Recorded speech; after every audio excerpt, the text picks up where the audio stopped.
Ang ganda Sorry. I tried making this video in English, but masyado na akong lasing para gawin yon. Kaya di bale na. I have limited edition in regards to time. Di bale na. Pang-apat ko na to, guys.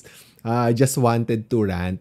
Meron akong bagong sorry alam ko case yung gusto natin pag-usapan. Kaso may binili akong hindi ko mapakita. Yung naka-install pa nga yung teleprompter. Ang hirap magbasa. Mabagal pala ako magbasa, guys. Nakakapikon. Tapos nakakaduling yung mata ko, ganun-ganun.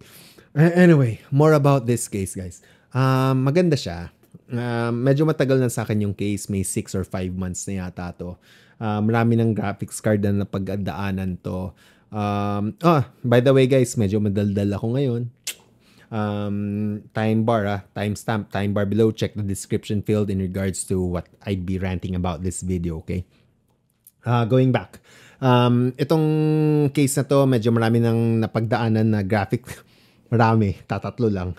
Yung unang graphics card na naranasan nito is yung RX 6600 XT. Ang sumunod is yung RTX 4070 and yung ngayon is an RTX 5080. Ayun.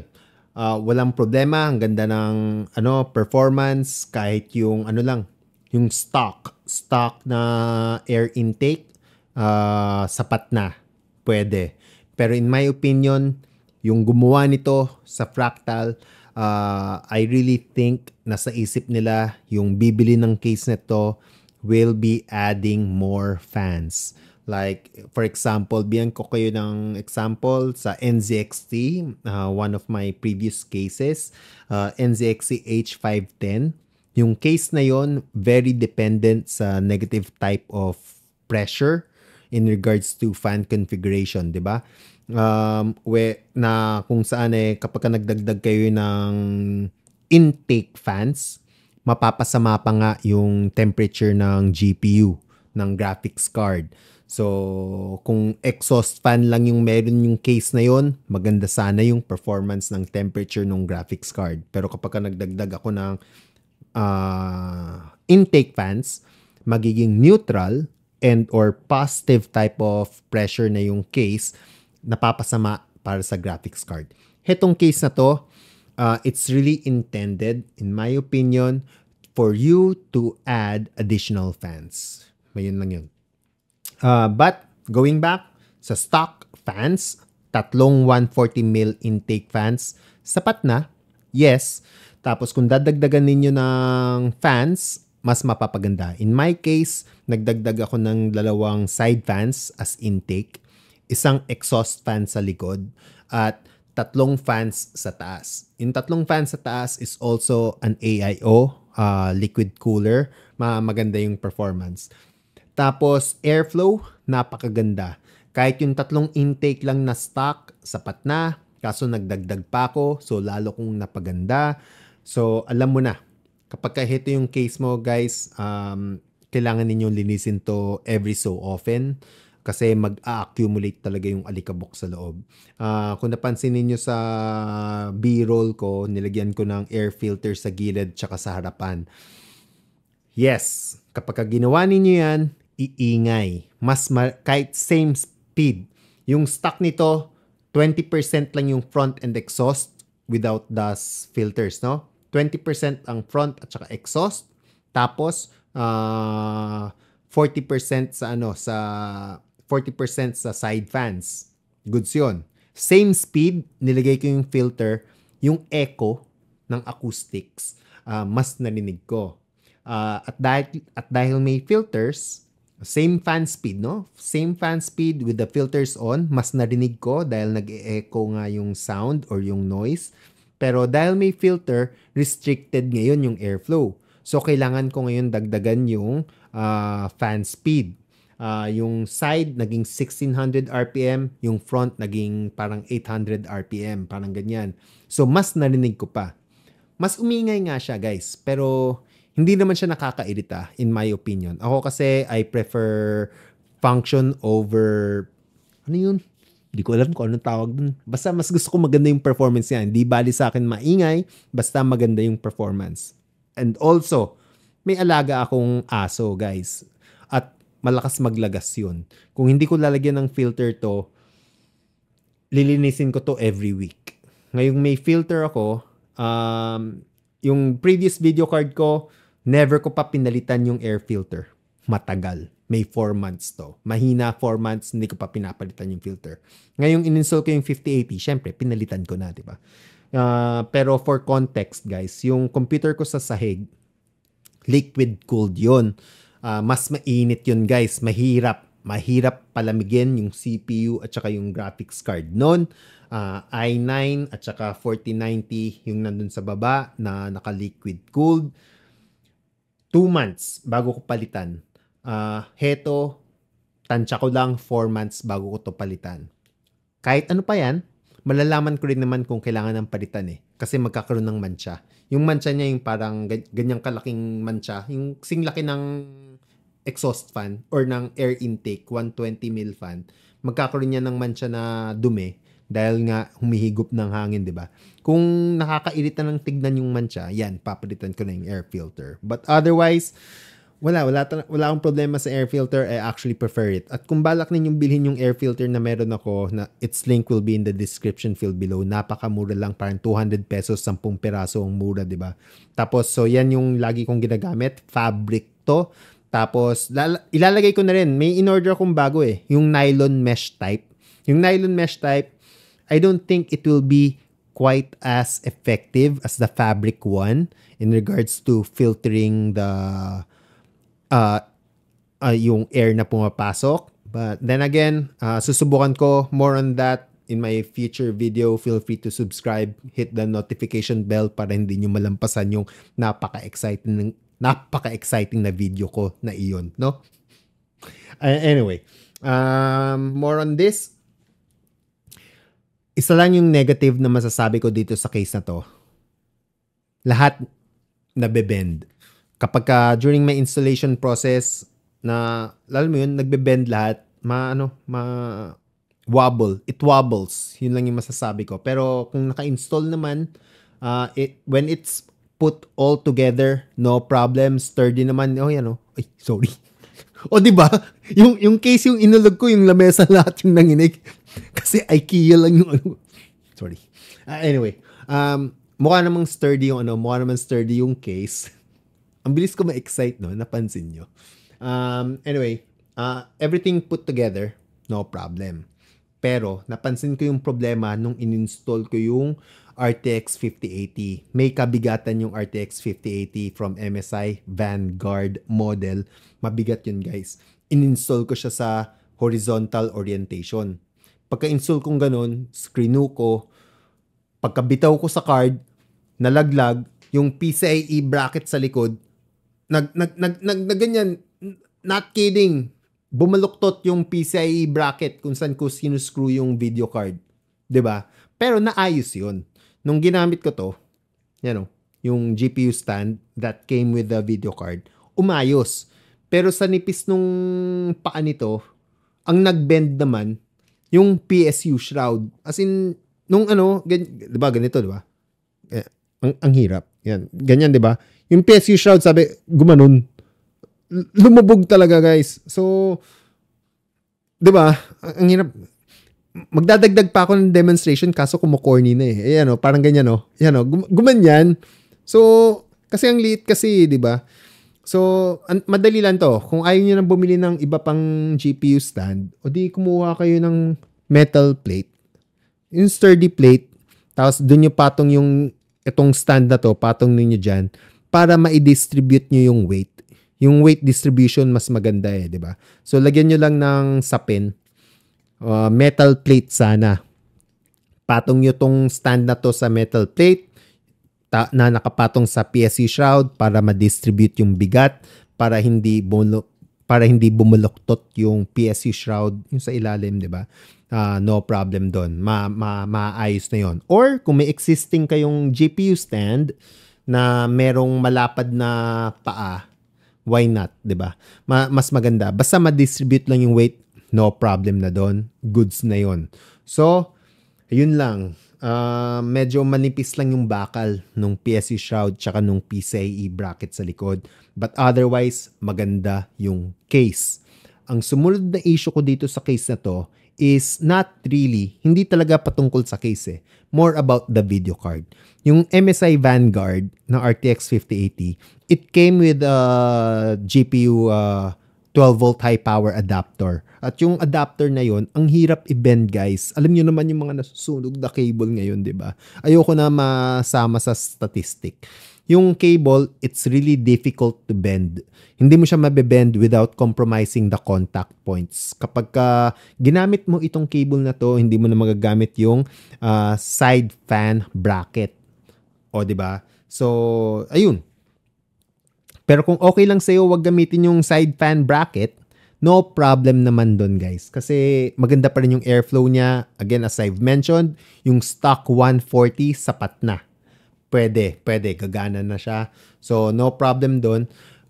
Yun nga lang, mas maganda kasi talaga yung performance kung may side fans. More on that later on. Papakita ko sa inyo yung graph. Ano pa ba? Recommended is meron kang native 12-volt high power cable.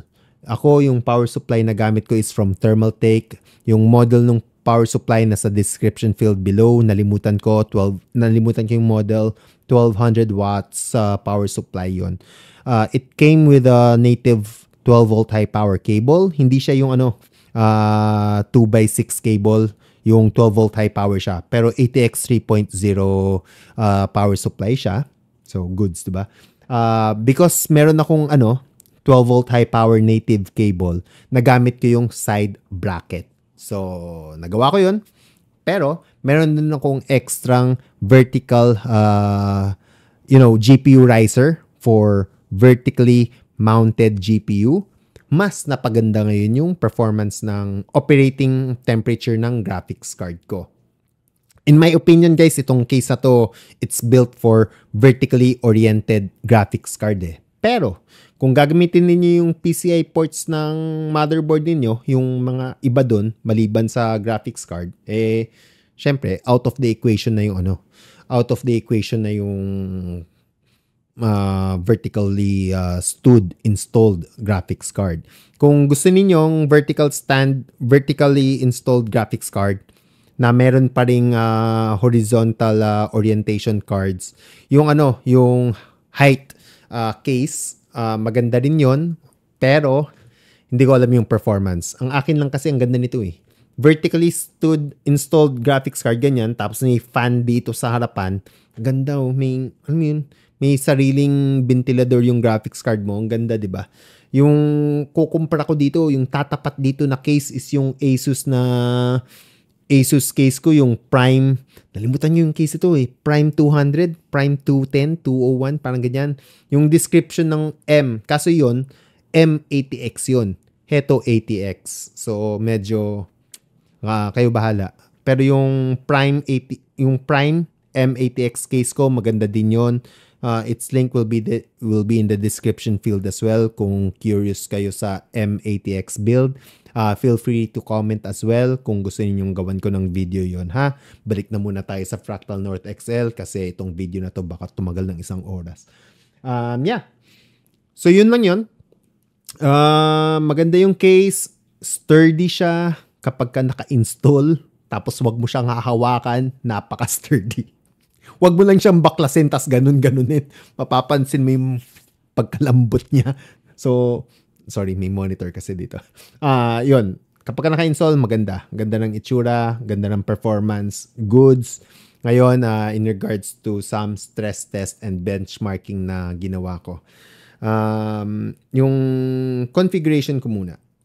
Ang CPU nito is 7800X3D. 7800X3D to with a 1200 power supply, M80X na motherboard, PCIe 4.0 na connection. Oh, by the way, again, comment kayo sa baba kung gusto ninyong ikumpara ko tong 4.0 sa 5.0 na connection.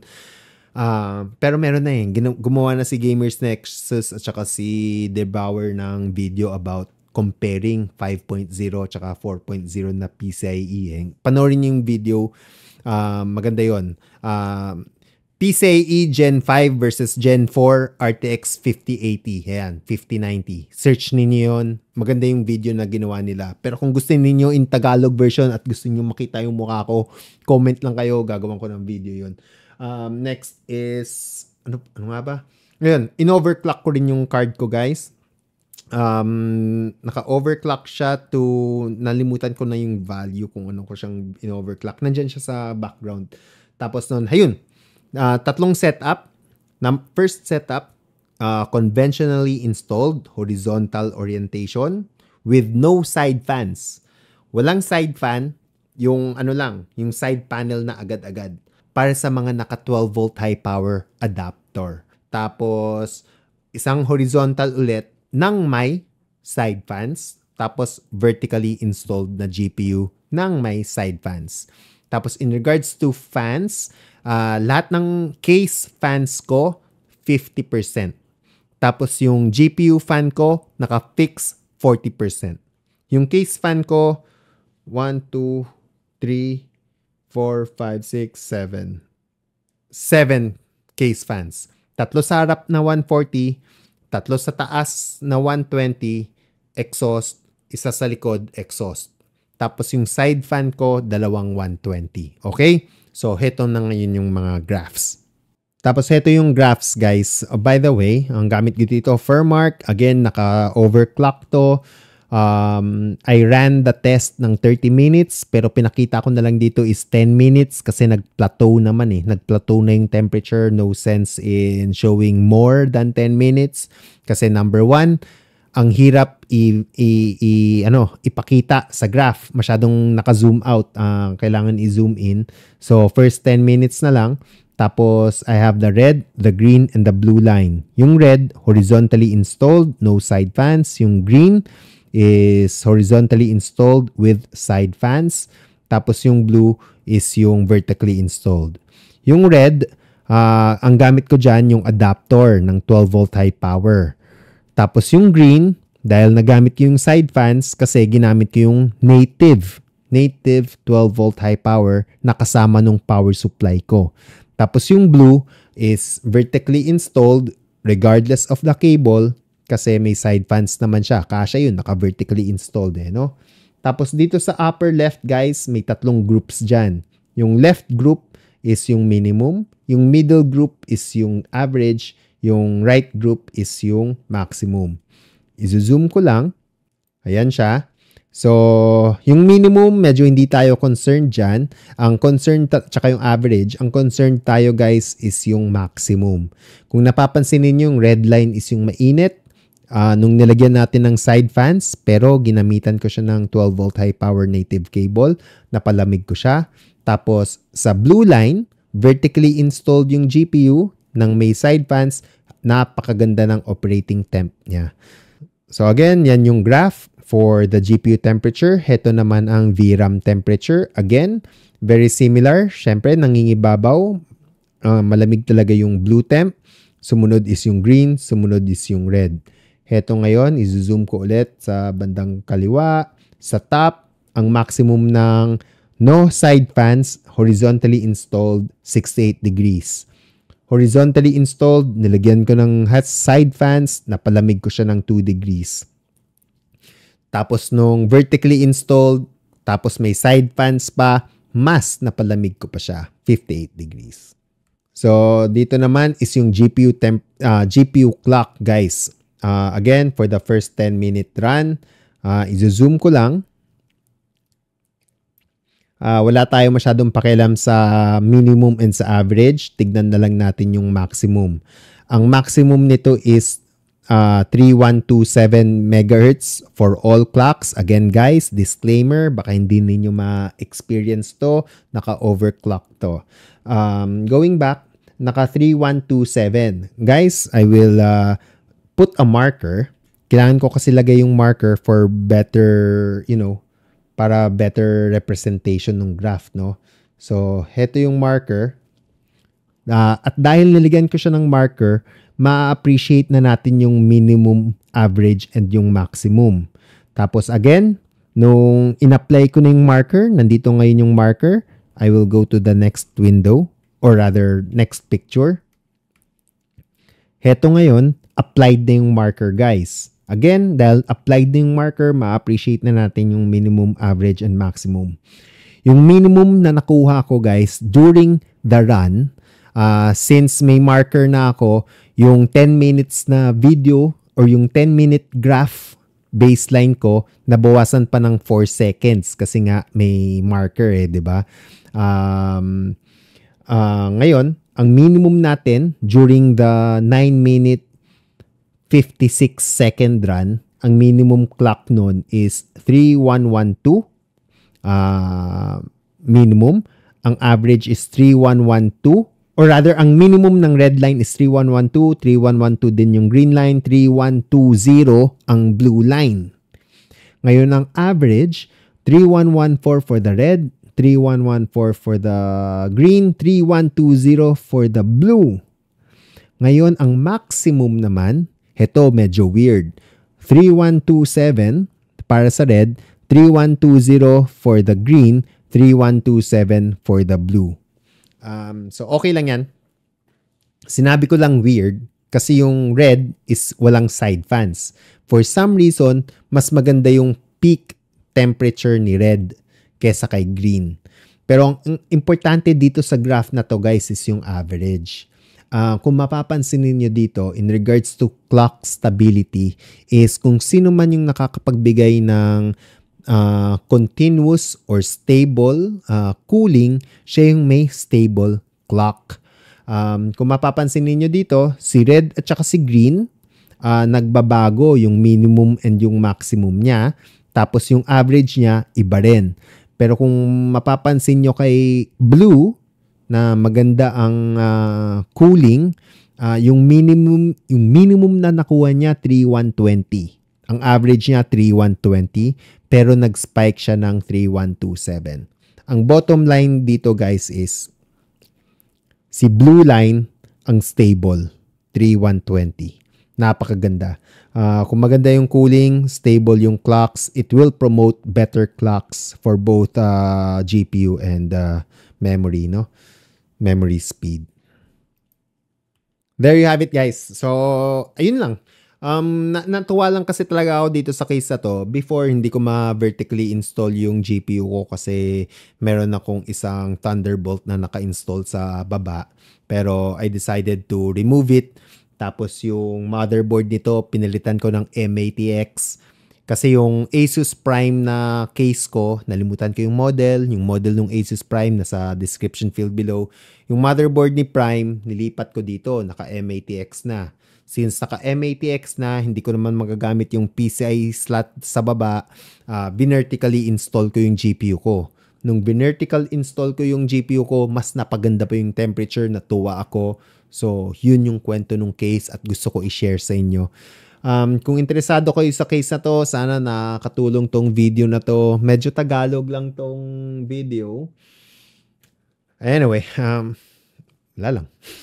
Hindi ko lang ba't sinabi yun. That's it. Sana nag-enjoy kayo. Sana nakatulong ako. Feel free to comment sa section field below. As always, guys, see you in the next one.